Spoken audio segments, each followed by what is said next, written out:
नमस्कार, जय श्री कृष्ण। कौन सा व्यवसाय करें?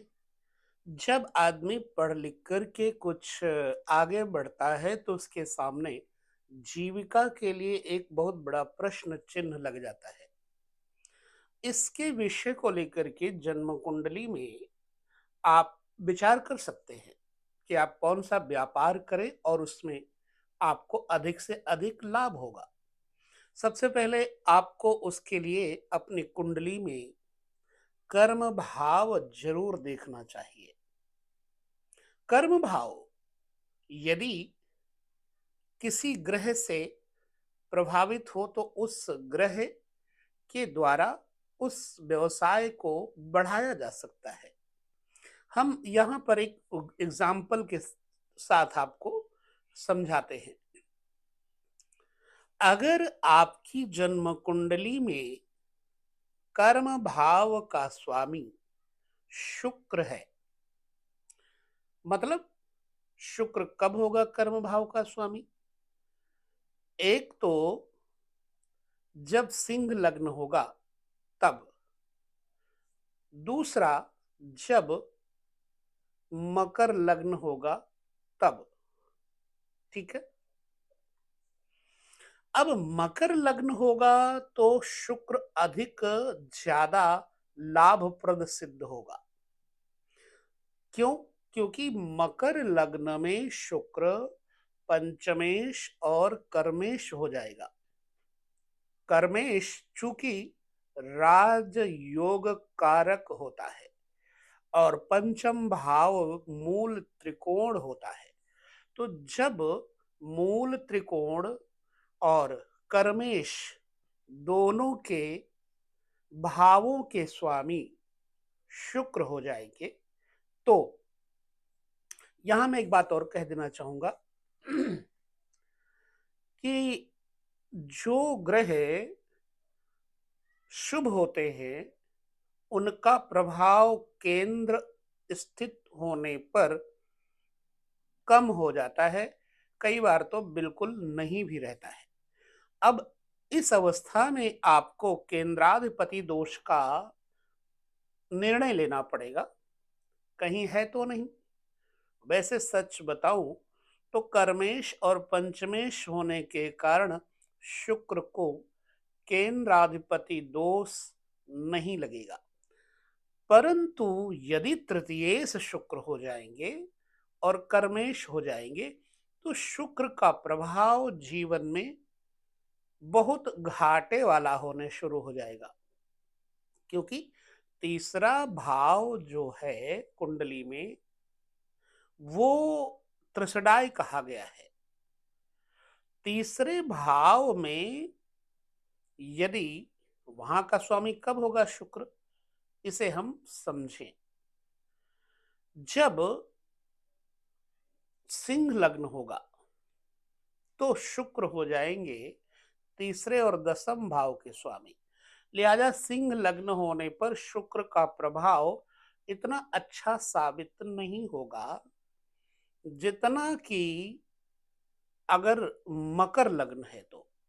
मकर लग्न होने पर शुक्र कारक हो जाएंगे व्यापार को, सुख ऐश्वर्य को, संसारी समृद्धि को बढ़ाने वाले शुक्र बन जाएंगे।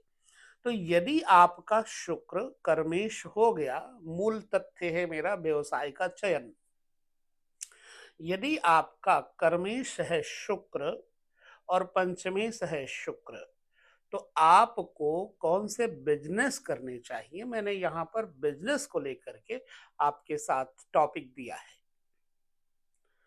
अब बिजनेस में शुक्र प्रधान जैसे कपड़े का बिजनेस, कॉस्मेटिक्स का बिजनेस, जो सौंदर्य प्रधान व्यापार होते हैं वो, सेंट का बिजनेस, और होटल तथा रेस्टोरेंट का बिजनेस, सिनेमा फिल्म इंडस्ट्री से रिलेटेड कोई भी बिजनेस, रंगमंच थिएटर आदि का भी बिजनेस कर सकते हैं।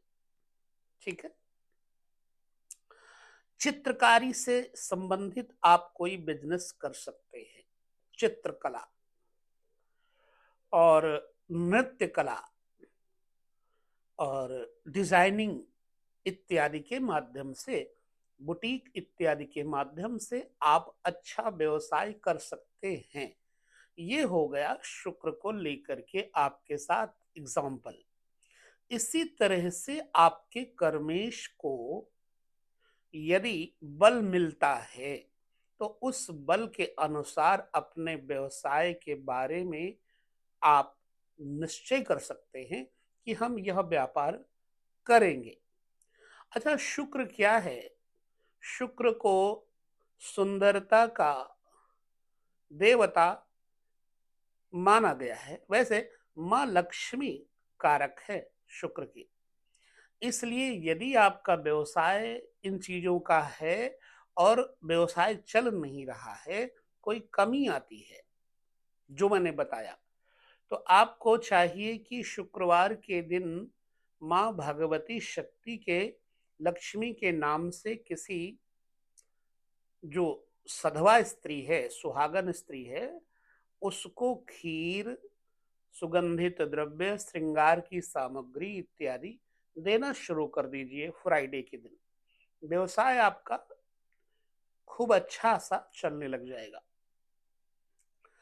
अच्छा, एक और बात है, श्री सूक्त का पाठ इसमें बड़ा लाभप्रद है। यदि आप व्यवसाय कर रहे हैं इन चीजों का और नहीं चल रहा है, तो आप श्री सूक्त का पाठ कर सकते हैं। यहाँ तक रत्न आभूषण, सोने के जेवरात, चमकीले पदार्थों का बिजनेस जो कर रहे हैं, उनको भी शुक्र से संबंधित ये उपाय करते रहना चाहिए। स्फटिक की माला पहनने से भी शुक्र का प्रभाव व्यापार को बढ़ाएगा। हीरा रत्न पहनेंगे तब भी व्यापार बढ़ेगा। देवी लक्ष्मी की उपासना करें तो भी व्यापार बढ़ेगा। गाय को शुक्रवार के दिन मीठी खीर खिलाएं तो भी व्यापार बढ़ेगा। हमेशा याद रखें कि कभी कोई फटा वस्त्र ना पहने, खुद को मेंटेन रखें तो आपका व्यवसाय बढ़ेगा। और कोशिश करें फ्राइडे के दिन क्रीम सफेद कपड़े ही धारण करें और सुगंधित द्रव्य, इत्र, सेंट वगैरह का इस्तेमाल आप करें तो आपका व्यवसाय बढ़ेगा। और शुक्र यंत्र भी आप अपने व्यवसाय स्थान पर रख सकते हैं। इसी तरह से अगर हम देखें तो रुद्राक्ष धारण करने से भी आपका व्यवसाय बढ़िया होगा। अब ये 6 मुखी रुद्राक्ष पहनने से आपको बहुत अच्छा लाभ मिल सकता है। तो इस प्रकार से अपने व्यवसाय का चयन आप कर्मेश के द्वारा कर सकते हैं, बशर्ते उस कर्मेश को कोई बुरा ग्रह, शत्रु ग्रह प्रभावित तो नहीं कर रहा है, यह अवश्य देख लेना। तो इस श्रृंखला को, व्यवसाय रूपी श्रृंखला को लेकर के हम आपके साथ बांटेंगे। आपका कर्मेश क्या है और वह कर्मेश किस ग्रह से दृष्ट है, परेशान कर रहा है, उसके ऊपर भी हम आपको चर्चा देते रहेंगे। और ये वीडियो आपको समझने के लिए बहुत अच्छा लगा होगा, लगेगा। आपका व्यवसाय क्या है, उसके माध्यम से आप स्वयं को मजबूत करें। कमेंट करके बताएं कि आपका कर्मेश कौन है। यह विषय यहीं पर नहीं विराम लेता, यह विषय अभी नौमांस पर जाकर के और आगे बढ़ेगा, परंतु आपके कमेंट के बाद। यहाँ हम वीडियो को विराम देंगे, इस तरह के छोटे छोटे वीडियो ही आपके साथ बांटेंगे ताकि आप अच्छे से समझ सकें। हमारे दर्शकों के बहुत सारे हमें उत्तर आते हैं, प्रश्न आते हैं, अच्छा लगता है कि उनको हमारे वीडियो पसंद आते हैं और उनको उनके साथ उनके जीवन में वह फलादेश घटित भी हो रहा है। विराम लेते हैं अगले वीडियो में, तब तक जय श्री कृष्ण।